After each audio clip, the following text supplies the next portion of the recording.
So guys, nagtakoyaki challenge pala kami ni Rusty guys. So ayan guys, masayang masaya ako kasi kumakain ako ng takoyaki guys. Kasi favorite ko yan guys eh. Hindi ko mapipigilan yan kung favorite ko talaga yan. So ayan, hinalo-halo ko muna yung mga texture niya para lumabas yung angin niya, tamis ang angin niya.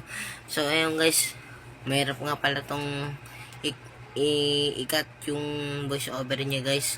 So ayan guys, na kakain na ako guys. Sinabi ko pa, sino bibili na ito ng ano ba to, takoyaki? Hindi, syempre sinabi ni Rusty, si mama daw. Ayan, so kakain mo na ako, tapos tsaka na daw ako magsisimba, sabi daw. Ayan, sinabi nga po. And kumakain na ako. Masarap nga po daw yung ulam ng takoyaki. So ayan po, ang texture niya, maanghang pa. Tignan mo, kumakaway pa.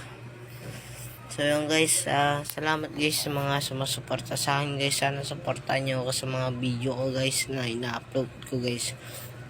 Guys, sana mapaniwala nyo ako sa mga sinasabi ko guys. Sana mag 10k followers na to guys. Sana guys sa mga sumasuporta sa akin na naniniwalang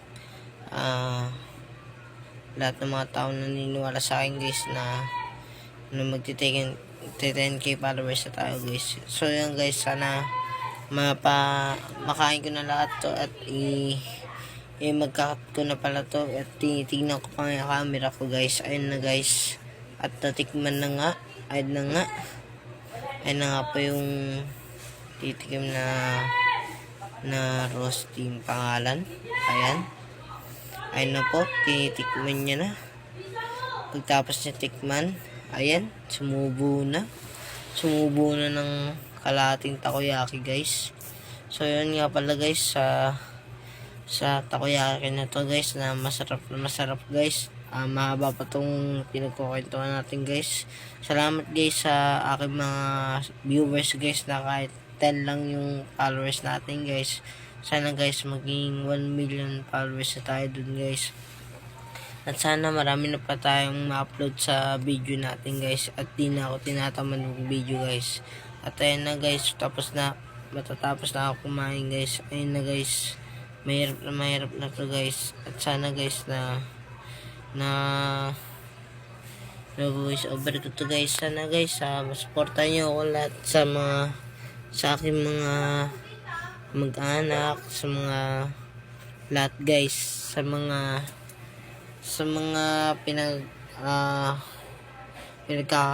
pinagkakitaan namin guys. So yan guys, papaalam na tayo guys. So sa isang video nga pala, kumain ako doon ng takoyaki at sinabi ko pa, kakain na nga ako, busog na ako eh. Ayan, so nagpakuha tayo ng juice at ayan, tapos na at kumakain na nga ang isang dalagitan na